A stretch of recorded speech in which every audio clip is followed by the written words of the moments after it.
Every day, thousands of people enjoy the beauty of city parks on the island of Oʻahu. To increase safety at these parks, the city and county has teamed up with the Hawaiʻi Tourism Authority to install surveillance cameras at 13 parks across the island. Some have applauded this effort, while civil liberties groups see the cameras as an invasion of privacy. What do you think? Tonight's live broadcast and live stream of Insights on PBS Hawaii start now.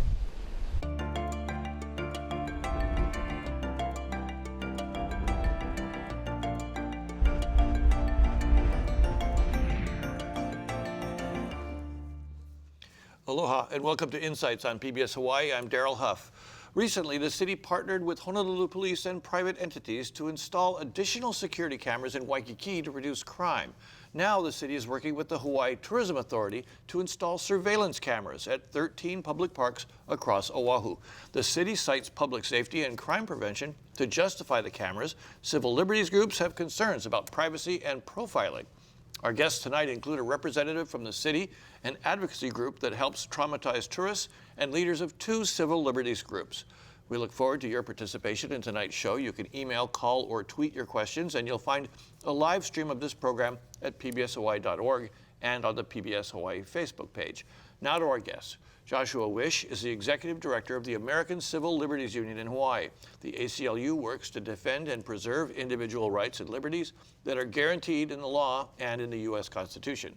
Jessica Lani Rich is the President and CEO of the Visitor Aloha Society of Hawaii, or VASH. Its mission is to provide assistance to visitors who suffer from crime or other adversities during their stay in Hawaii. And Mark Alexander is the Executive Director of the Office of Housing within the City and County of Honolulu, which deals with homelessness and affordable housing. And Alfonso Braggs is the President of the Honolulu branch of the National Association for the Advancement of Colored People, or NAACP. The organization's mission is to ensure the political, educational, social, and economic equality of all persons and to eliminate racial hatred and discrimination. Because this is a city project, Mark Alexander, let me start with you. Why do we need these cameras, and how are they going to prevent crime? First of all, this is a really great public-private partnership bringing Hawaiʻi Tourism Authority together with the City and County of Honolulu, building on what we already have in place. We actually have 7 parks right now with 33 cameras, and now we're going to, with this collaboration, expand up to 19 parks with 225 cameras. And what this basically will do is help to make people feel more secure, help to create an environment that is good for both our visitors and residents alike. It'll especially be placing emphasis on park areas that are very highly utilized by both residents and visitors. Let me ask, so how is it hooked up? I mean, is it live cameras all the time, or is it just, you know, like a home security camera that might just record something? So most of these cameras are going to just go ahead and record, and the imagery, the film, will be stored usually in a central location. Depending on the connectivity, some of them may have to store locally, but it will all be secured. So if a crime is reported, you could go to these cameras and get a picture of that thing happening? Yes, so for example, I say a member of the staff of Department of Parks and Recreation shows up in the morning and notice there's been some vandalism, then that staff member could go ahead and ask to access the footage from the night before to view it, and then perhaps file a police report and appropriately share the resource with law enforcement. Now, Alfonso Braggs from the NAACP, what are your concerns about this program? Seems like help keep people safe. Well, certainly advocacy for advocating for people's privacy and their civil rights does not mean that there's not support for safety and security. I think that's most important. We all support safety and security. To the point, though, I think that it is critically important that the public is clear about how this information is, one, going to be stored so that their privacy is not violated. Secondly, how it will be used and who will have access to it. And thirdly, how is this information actually getting out to the community? Josh Wish, what are your concerns from the ACLU? Is it similar? It's similar, and I think we can all agree, as Alfonso, I think, properly put, that we all want to make sure that we're ensuring public safety. But one thing that history has taught us is that when you are looking at sacrificing potentially civil rights to try to protect safety, you lose both. And there are specific examples of that happening with this kind of technology. If you just take a look at places around the world where these kinds of cameras have been put up, in Belfast, there was a camera operator who was convicted of using the cameras that he had access to point them inside of her bedroom and spy on her over the course of a month, over multiple times. In New York City, you've got an example of surveillance cameras that were attached to a police helicopter, and that camera recorded 4 minutes of footage of a couple, as the New York Times put it, in an intimate moment on their own private rooftop balcony. In Washington, D.C., you had a police lieutenant who was convicted of using surveillance systems to which he had access to extort people by using footage of their cars at a gay bar to blackmail them. Okay, you got a big pile, so I'm going to stop you at that point. Sure. Jessica, go ahead. I would like to say that those were some of the situations that you discussed right now are private moments, but overall, looking at the safety and security for the past 15 years, I've been the president of the Visitor Aloha Society, and all we do is assist visitors who are victims of crisis. And I'll tell you, the number one question that victims ask us is, was there a camera there? Because we want someone. If our car has been broken into, we want to know who did it. If someone's purse has been stolen, who took it? And to add to just counterpoint, so to speak, the Boston Marathon in 2013, there was a camera that, because there were cameras during the Boston Marathon and the bombing that happened, the FBI was able to get 2 suspects and arrest those 2 suspects because there were cameras on the street. Let me ask Mark Alexander, how will this system respond? I mean, you folks were conscious of this concern before. Oh, okay. How is this system set up in such a way that these kinds of abuses or concerns won't happen? First of all, we took a lot of time in looking at this. The MOU, the agreement was signed back in June. It's going to take a while still for it to be fully executed because we're being very careful in how we implement this. Plus, we want it to be a very opportune time for public discourse so that people are comfortable. The location of the cameras is really important. It's going to be positioned obviously in areas that are in parks, centrally located, but not in any way where the camera would be able to point to a private moment, let's put it that way. So we're very conscious of that. And we have some experience with this already. That's why I mentioned that we've already done this in some of our parks. And so I think we have some experience from other places, lessons learned, and I think we're taking all of that into consideration in both how we're positioning the cameras and how we're making sure that they are secured and that there are appropriate safeguards to protect people's privacy. No, and Mr. Braggs, you sound like you had something you wanted to throw in. Yes. So I understand, and this is a prime opportunity for you as the city, as the administration representative here, to just share with our audience what are some of the tangibles, what are some of the layman's language that you'd be able to say more than just, it won't be pointed towards a person's house or car that they park on the street, but also reassure our folks that, hey, that these individuals don't have access, or this is how we're going to protect this footage so that someone doesn't get it and extort. There could be someone having an extramarital affair in a park. You do have people that know people that would use those types of schemes and to blackmail someone. Can I amplify that question a little bit? Because we have had issues with, I'm sure 99% of the park's employees are hardworking and so on, but there have been issues where government employees have taken advantage of their position to put someone in an awkward position. Is there a law enforcement component or a legal component in this system that would manage and prevent just anybody in the city from getting a hold of this material? Yeah, the system is going to be very secure. Like I said, the footage will be stored in a central location except for in those rare instances where perhaps there isn't appropriate connectivity. And so our DIT, our Department of Information Technology, will ensure the proper security so that these kinds of issues are minimized and not going to permeate the system and create a problem. The other thing too is that, you know, the purpose behind this is to help be a deterrent for those who might vandalize or conduct criminal activity. It's helped to provide evidence should that be necessary. It's also just to create a more welcoming atmosphere. I think, you know, as Jessica said, I think many people feel more comfortable when there is that kind of surveillance system in place. I think one of the problems with the argument that this is going to deter crime is that in most of the studies that have been done about this, it's been pretty definitively shown that these cameras just don't deter crime. In England, for instance, which has some of the highest rate of these cameras because they've been doing this a long time, there have been a number of studies and they have shown that they don't actually deter crime. And interestingly, it showed that they actually don't really make people feel safer.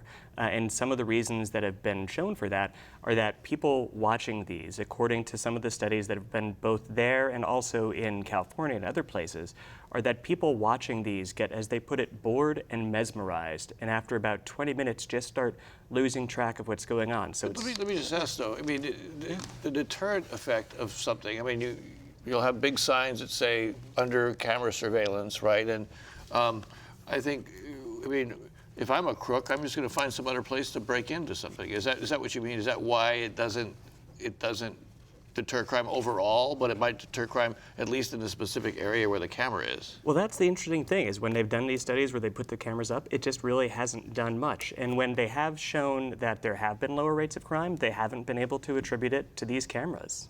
There have been other things that have been happening, things that, for instance, involve no civil rights problems, such as increasing lighting, doing more community policing, having the police getting out there and getting to know the people. Jessica's chomping at the bit. Please, yeah. Yeah, I'm not jumping in the bit, but I do want to address this private moments concern that you have. First of all, I don't think that our public parks are a place for these so-called private moments. They can rent a hotel because hotels have all sorts of different rates. Inexpensive common rates or whatever. I know you were talking about the safety and security. Then you mentioned about a rooftop that there was an incident. So I just want to say that. Also, another thing, you were saying that they don't deter crime. In Chicago, for example, crime dropped 20% when there were cameras in a park, Humboldt Park.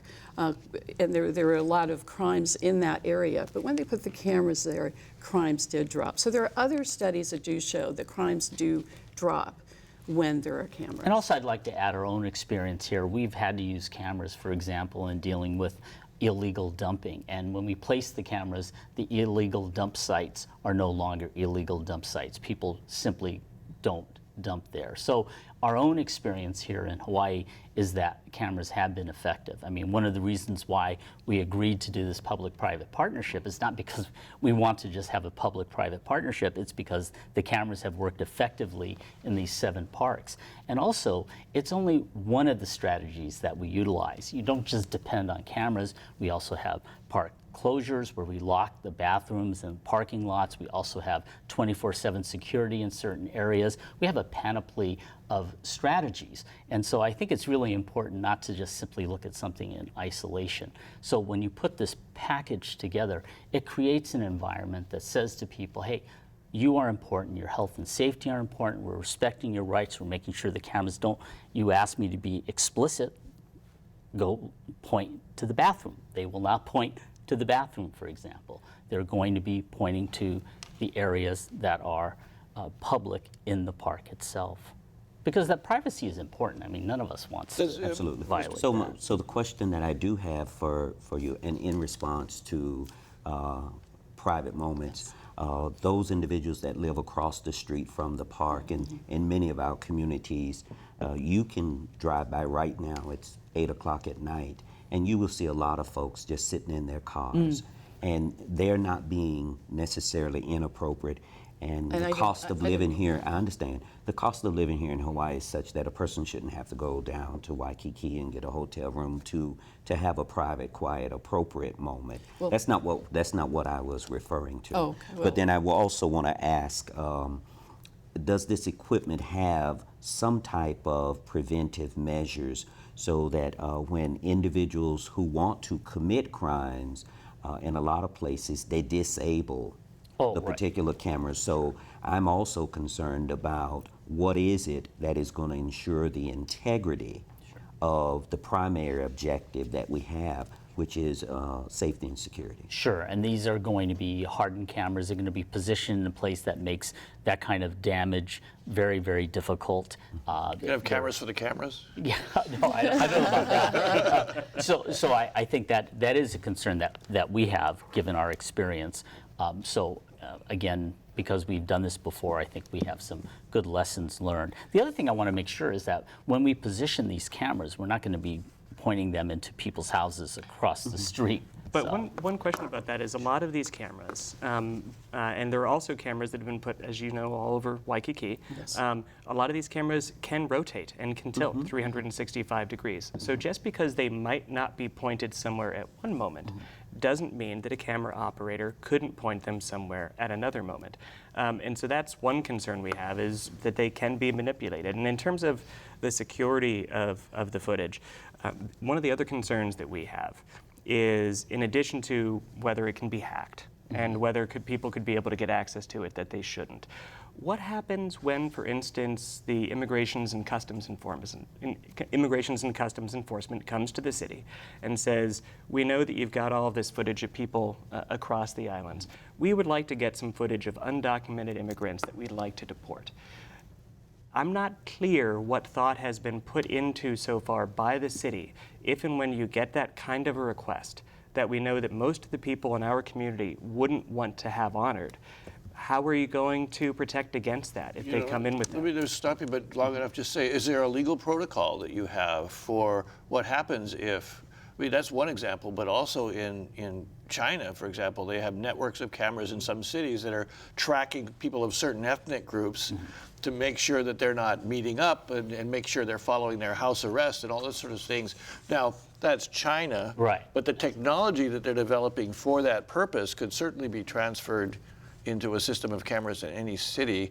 Have you gone through it with the lawyers and said, okay, here's the boxes around the operation? Our Corporation Council has reviewed this before because, as has been mentioned, we have cameras in Waikiki. We also have cameras in our parks right now. And so this is not a new set of questions. So, Corporation Council, has reviewed this.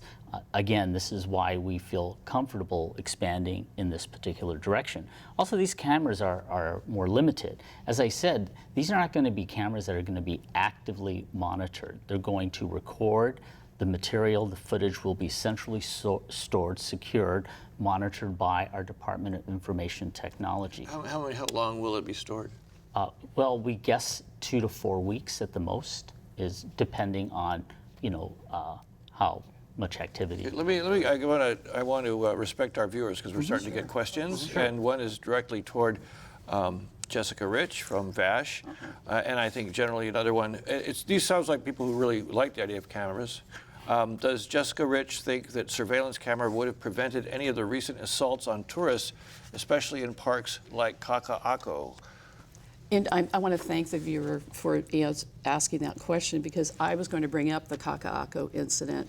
And in case anyone here isn't familiar with it, there were 2 Japanese tourists who went in. The man went into the restroom in Kaka'ako Mother Walden Park to use the restroom, and he was assaulted. And then his wife heard him screaming, and then she was assaulted. And then they were both taken to the Queens Medical Center. I think we also have to remember in this discussion here about the victims, that when there are cameras, when there are victims that are assaulted, and I've spoken sadly over the last 15 years of being an expert in victim assistance and crime prevention and safety and security with our visitors, that those cameras that are focused helps to arrest a criminal. Also, there have been numerous assaults in Waikiki.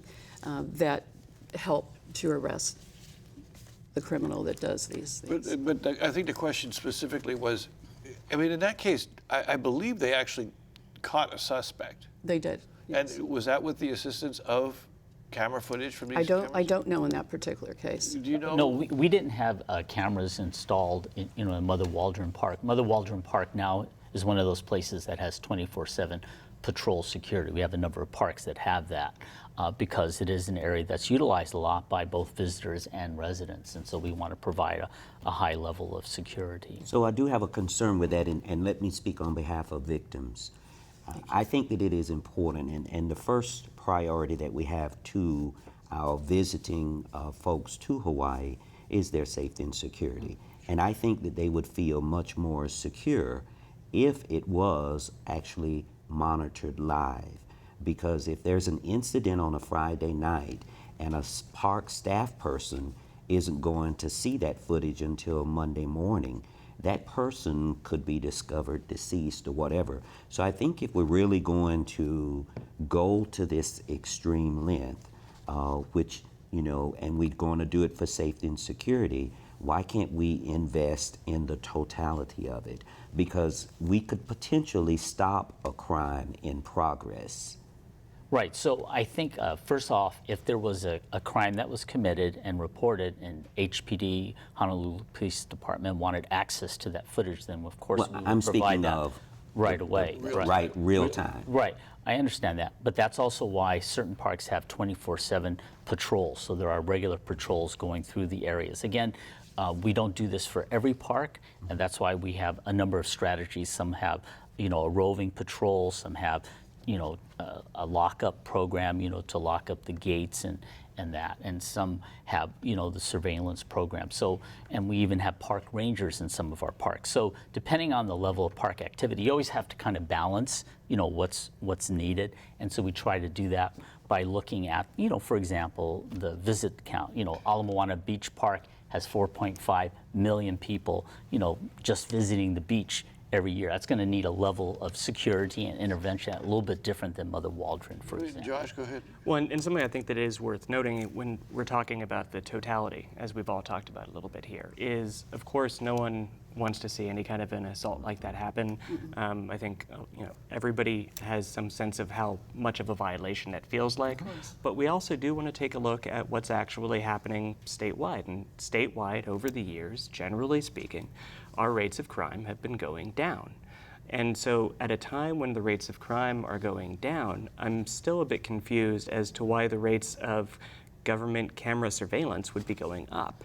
It seems like it's a disproportionate response when you could be doing things such as putting in that community policing effort, putting in more efforts on community watches, doing things like the city is doing, and I'm very glad the city is doing things like putting in better lighting in neighborhoods, things that have been shown to decrease crime rates that have no concerns about civil rights violations. So it's not either or, it's both and. So for example, we believe that we should utilize modern technology to strengthen our hand, extend our reach, especially, our police force is very short-handed right now, and so we want to make use of technology. The other thing is we don't want to rest on our laurels. We want to make sure that any crime that is out there, anything that we can do to help protect our people and our visitors better, we want to try to take advantage of that, especially when it can be very cost effective. But I do think it's briefly, Josh, because I need to yes, get please. Sorry. Okay, I'm sorry.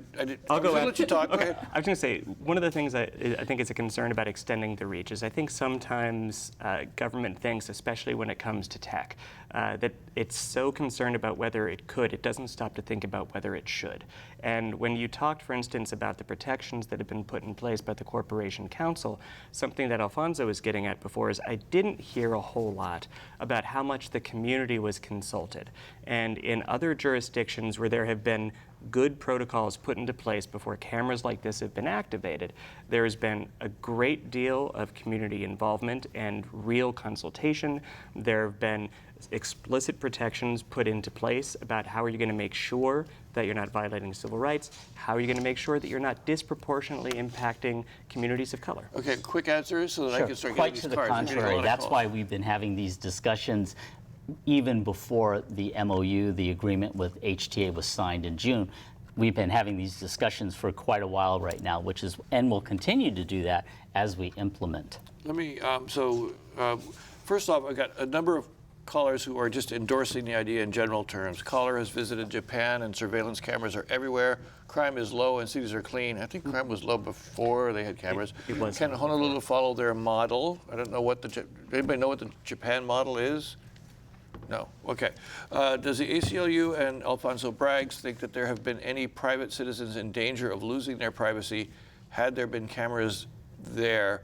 I think you expressed yourself on that, right? That Right. You're concerned about private moments. One question that comes to my mind, though, is a lot of the crime in parks that I'm aware of, especially beach parks, is basically in the parking lots. Yep. Right, Right. the Yeah. cars. I see a lot Right. of that. As Mr. Braggs pointed out, Yeah. people should have a right to privacy in their cars. So how do you balance something like that? Well, the crime's in the cars. We don't want to park at people having private moments. So are you going to be pointed at the parking lots? Some of the cameras will be pointing at parking lots because, as you said, that is an area where there can be assaults and break-ins. I think it's more the angle, how you position the camera, that can help a lot. Can I interject a point here on that? So you did say that the Corporation Council has taken a look at this MOU and all. Is there any instances in the past where there has been a requirement to make a legal determination, or has the city been contacted by any entity for footage and had to make a legal determination as to who was entitled to this particular footage? I don't have the answer to that question in terms of a specific instance. Could we just make a commitment to provide? I think that's a very substantive answer think. to the community. And, you know, that's one of the reasons why we're having these kinds of discussions, so that we can, you know, make sure we flesh out all the questions and concerns, because we are all wanting this place to be safe and respect everyone's constitutional rights and Just privacy. Really briefly, a question came in from a viewer that is on that point. Will there be a clear and verifiable prohibition on the collection or transfer of any biometric info like that used by facial recognition software? I mean, can it be used for broad law enforcement or survey or data? Sure. So the facial recognition, you know, issue does come up, and this system that we have in place doesn't have that capacity. Also, we have not even entertained that as a future possibility. And finally, should something like that even be raised, it would require a much higher level of scrutiny. But that's the kind of thing where it's nice to hear that you're saying that right now. But what happens in the future? Because a lot of these systems can just be upgraded with the software. And so when you can lay on facial recognition later, and there have been a number of jurisdictions that have been caught trying to put this kind of thing in conjunction with non-disclosure agreements with the tech companies that provide it, so that nobody knows that it's there. Those are the kinds of protections that before these cameras are ever activated, the community should have a chance to weigh in and see those protections in writing, and not just, you know, take the city's word for it on a TV Well, show. as you are well aware, for example, whenever a camera is proposed, these things do go before the City Council, and they are scrutinized very closely. And that certainly has been the case even with this lower tech. It certainly would be even more so with this higher tech. But as I said, these cameras and the software systems are not capable of doing that. It's not in the plan, and it would have the further scrutiny that is part and parcel for how the city does business. Jessica, you wanted to say Yeah, I something? wanted to say something. I think talking about technology is important, but I also think talking about people is important. Parks are children utilize parks, and there are all sorts of activities such as softball games, soccer, and those cameras can help to prevent child abductions. If a child is abducted in a park, and we've seen that throughout the country, the parks are places where these predators go to. A camera can help the police in identifying who that criminal is, and also if someone is innocent and they are accused of something, of abducting the child, that camera can also protect an innocent person who is innocently accused of a crime. And I think that the cameras are very important in parks where we have our children. On the point of usage, there was a specific question, and again from a viewer. The viewers are on this one quite a bit. What about would they be used for tracking license plate data? And if so, how long would it be used for, and will the data be shared with other parties, including agencies that can use it for warrantless tracking? These are inherently a law enforcement tool, which means, you know, I would assume that almost any function of law enforcement would be something that these cameras would participate in. Is that a fair assumption? Well, Even if it I means think finding somebody they're looking for. Yeah, I think a couple of things to keep in mind is, number one is the storage of the footage is, as I said, 2 to 4 weeks, so there's a limited lifespan. Number two is the footage would only be accessed if appropriate requests were made. And, you know, it would not be something that would be willy-nilly made available. There would have to be a specific reason that would fit within, you know, the statutes of the city. I'm going to turn this, oh, go ahead, one more time. We really need to share with the public what is an appropriate request, because see, it is that specific regulation or policy that the public has a right to know. For example, and I was going to bring up the piece when we said we're going to, you know, be able to scan parking lots. You know, a person may want to just go to the beach. They're driving a car that is expired registration. If a cop rolls up and he sees a car there and an operator in it, he's within his due bounds to cite that vehicle.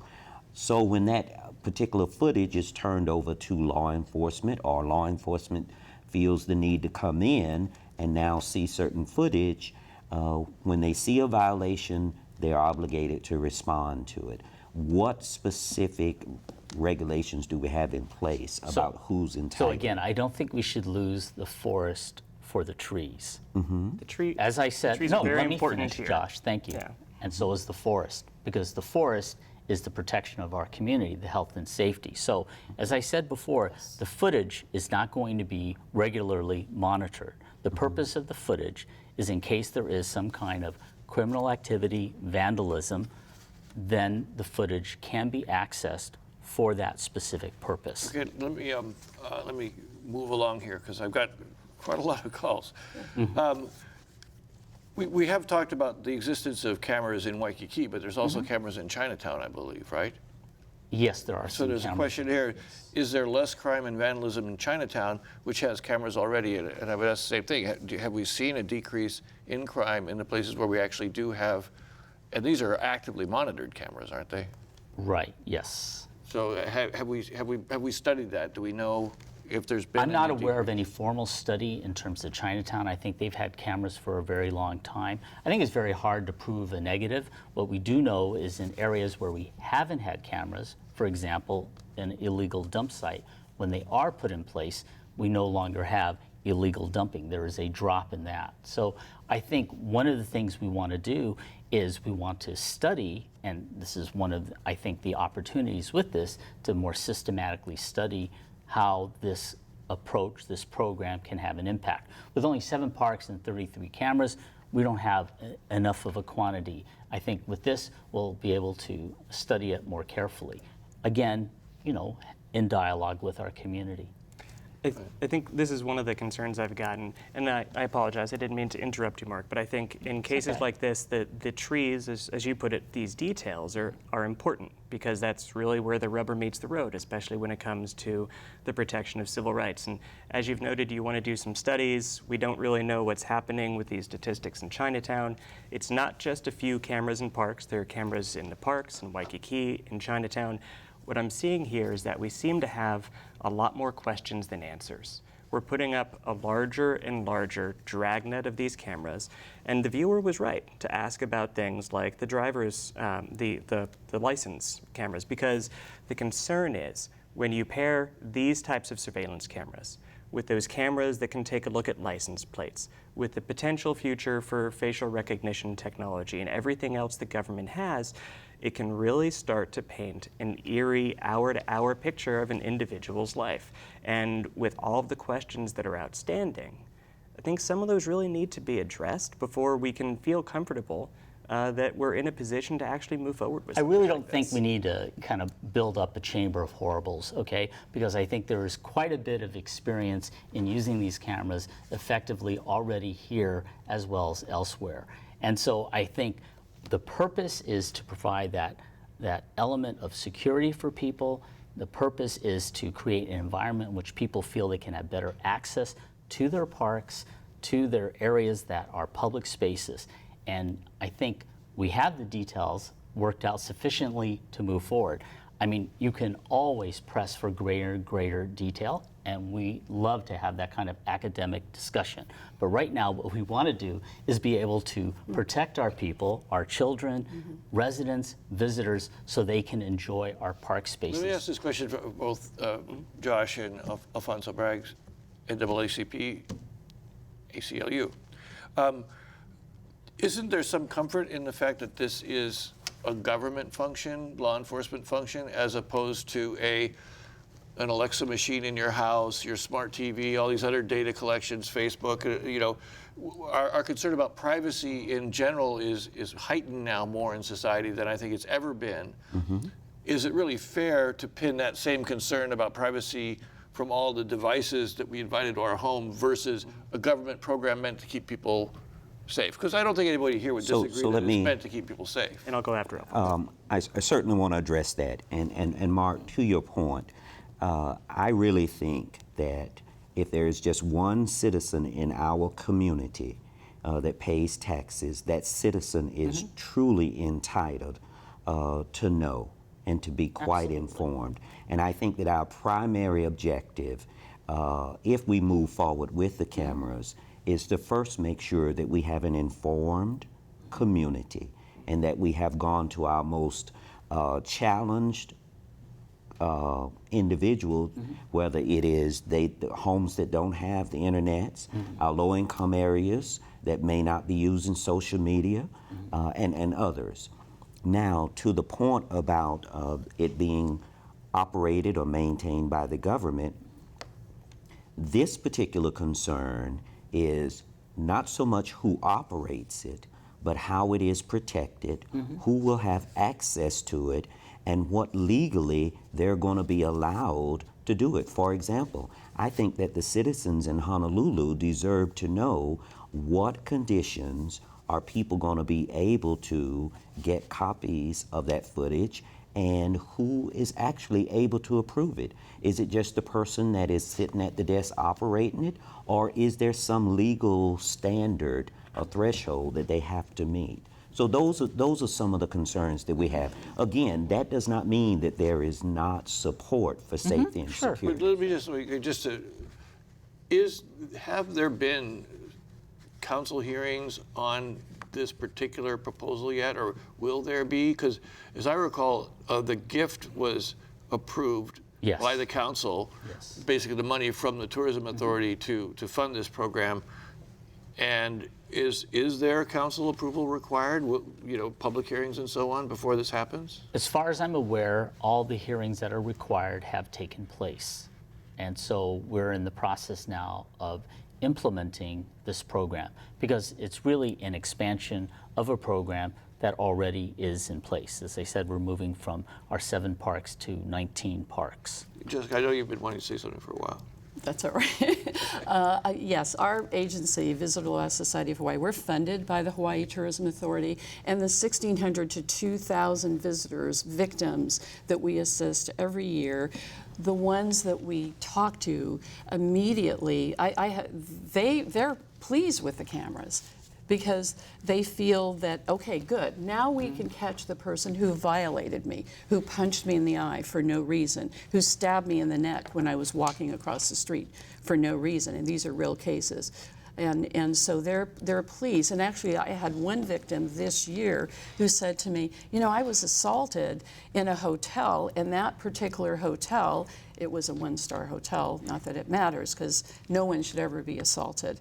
But she was complaining that there was no cameras. She said, can you believe that this particular hotel had no camera? If it did, they could have saw the person who assaulted me. So there are a lot of victims who are in favor of cameras because it makes them feel safe, and also because the person, they have a right for the person who who violated them to be arrested and prosecuted. You know, for Josh Wish, is there a template that ACLU would accept for a program like this that describes all these things? I mean, is there an acceptable public surveillance system that would be acceptable to your organization?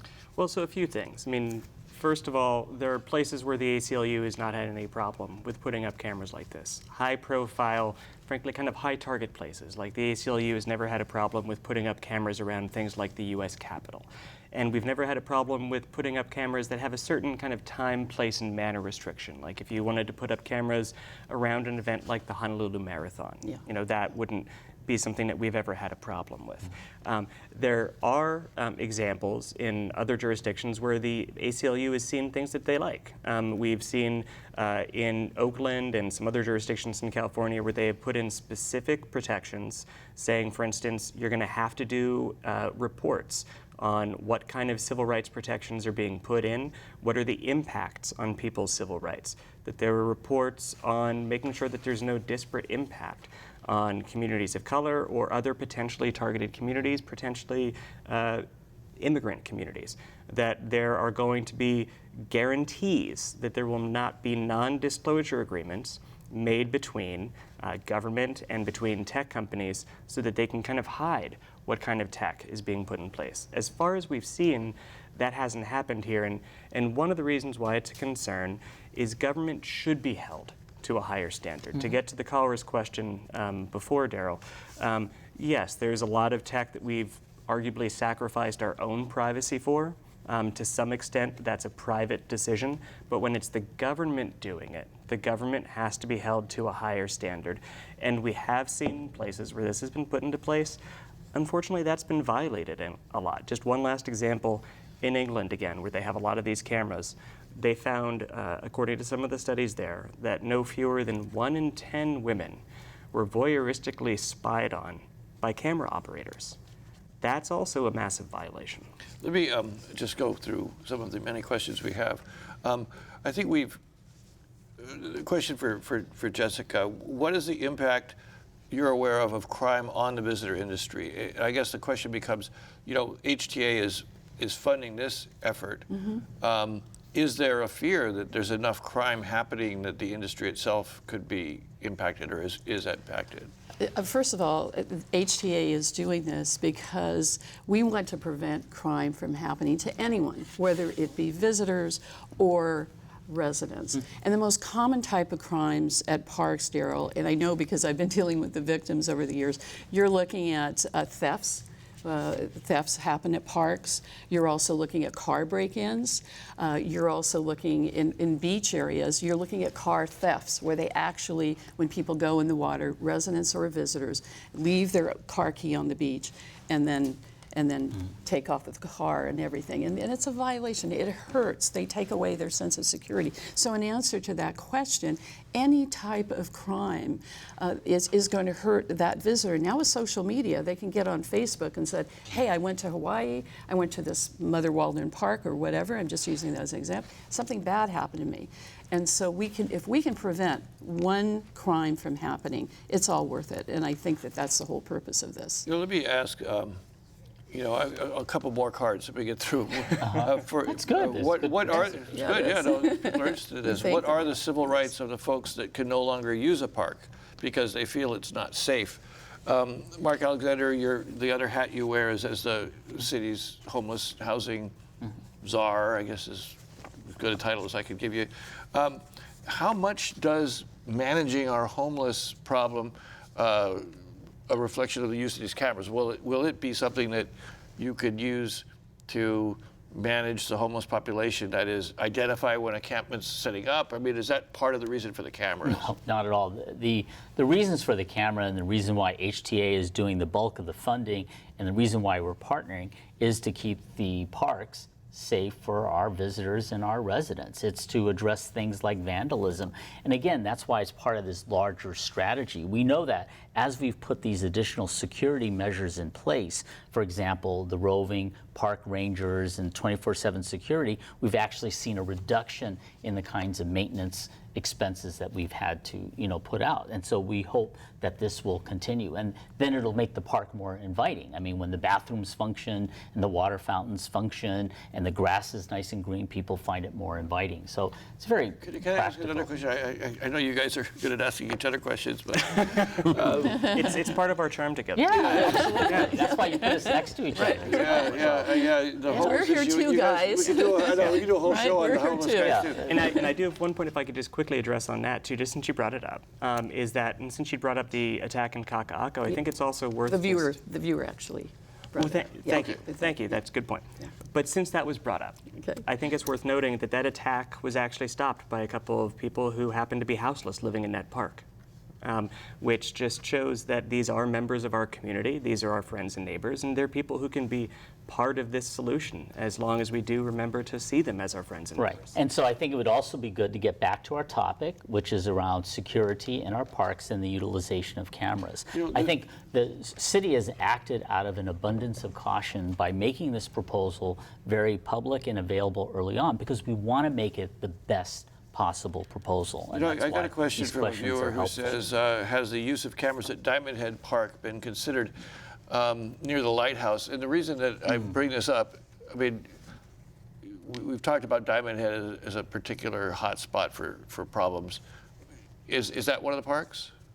No, that is not one not of on the the list. target parks. I mean, Kapiolani Park is. Again, we're looking at areas where there are a lot of residents and visitors that are utilizing the park space. Okay, so that brings up the question. So HTA is funding this. Do they have anything to say about what parks?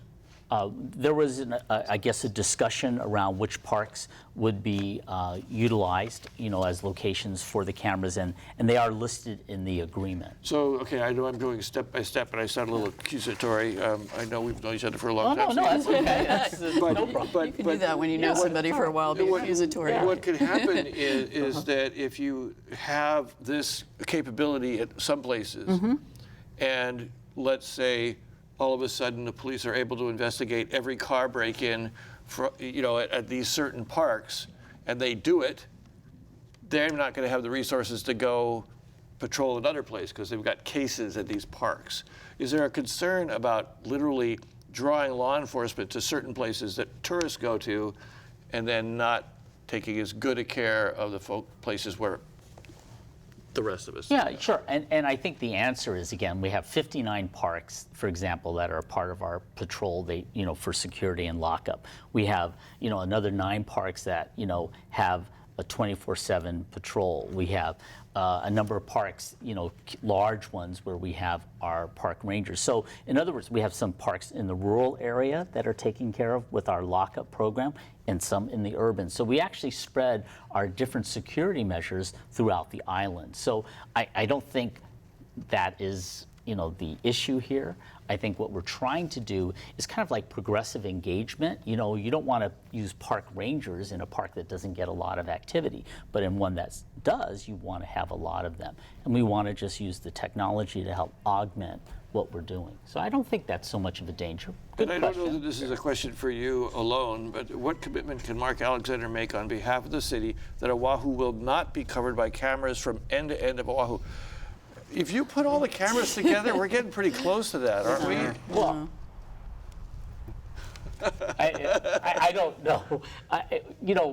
My problem is, I lived in Europe for 8 years, and so there was a lot more use of cameras, already years ago back there. Is that true generally? I mean, I'm not challenging you Yeah, on no, that. no, But I mean, we've talked about a number of, Yeah. like Josh has mentioned Britain Yeah. and so on. Yeah. Are we slow to the game here? I mean, could we be using them more, do you think? Well, I think you'd mentioned something earlier, Daryl, about China. And earlier this week, actually on this air, on PBS, there were a couple of news hour segments on that. And in terms of being slow to the game, I think we don't want to get to that point where there is so much surveillance that PBS was talking about, the cameras watching people so much that if they did something wrong in the street, crossing a crosswalk, that their personal credit score would be affected by it. Now, I'm not saying that we are there yet, but the viewer is right to be concerned about having a blanket of cameras, just a mesh of these across the island. And I think that's why there's a difference between the surveillance and ones that record. The ones that we're looking at here, these 225, these are not so much surveillance cameras. They're going to record. There's not going to be someone actively monitoring these. The information will be accessed if there is a need because of vandalism or a crime. Does that comfort you? A concern. So one is, again, we're relying on whoever it is that's going to go back and view. And there's an inference in your statement there that we could have a situation that takes place in a particular park with these cameras, and it is going to go undetected because it's not reported unless the park person comes in and there's something gone wrong. So if we're going to this, and it is to give the persons that live in our communities that, hey, someone is really going to see something that goes wrong in our communities, then for the amount of money, and I'm not sure what that dollar figure is that's being spent, then is it worth not having a person actually surveil that park? So again, I think you have to weigh the need and the demand, of that particular park, against the cost.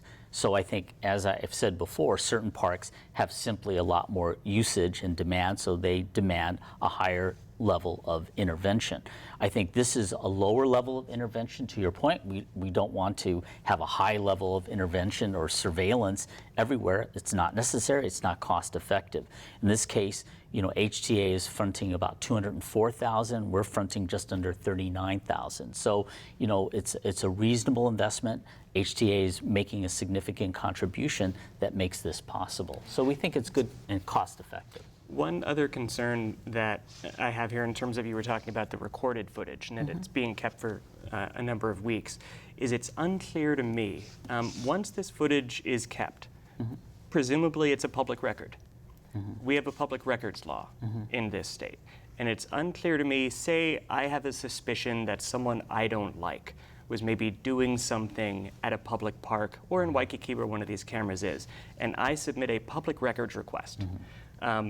So I can go ahead and weaponize that system knowing that you've kept the footage. Then where's the security in that footage?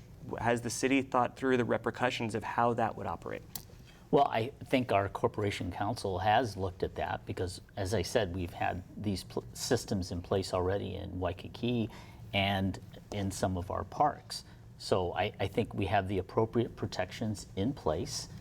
Again, this is why we feel comfortable expanding.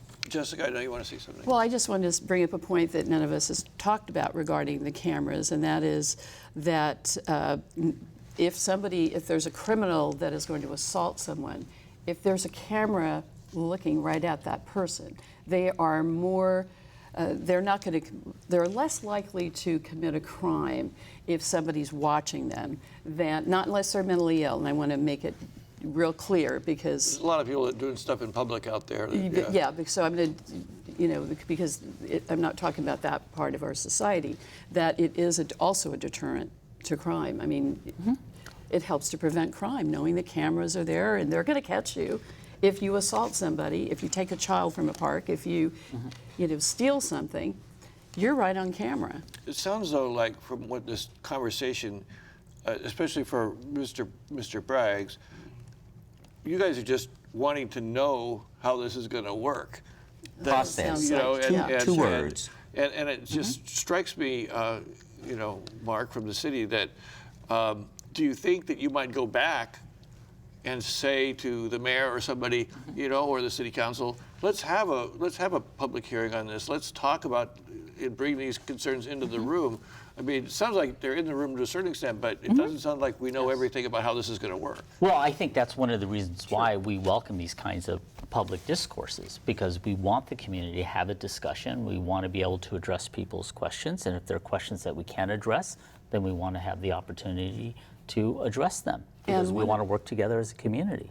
And speaking of one of the questions, I'd like to ask Joshua and Alfonso both, How many complaints, privacy complaints in the state of Hawaii have you had against cameras? This is the last question we can do. And Because this very is what this quickly. whole thing's Good about. question. Go ahead. I'll yield to Josh. Sure. Now, I couldn't give you the exact amount right now, but we get complaints all the time. Our intake line is frequently busy at the ACLU, and here's one of the concerns, Complaints though. about cameras? Well, it's really hard to complain about something when you don't know it's there.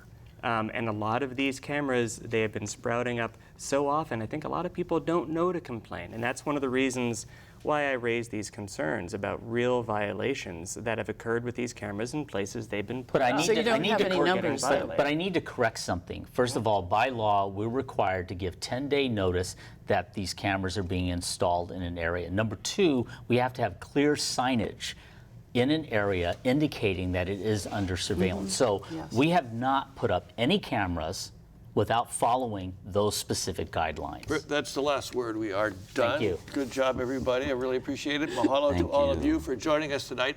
And we thank our guests, Joshua Wish, Executive Director of the American Civil Liberties Union in Hawaii, Mark Alexander, Executive Director of the Office of Housing for Honolulu, Jessica Lani Rich, President and CEO of the Visitor Aloha Society of Hawaii, and Alfonso Braggs, President of the Honolulu branch of the NAACP.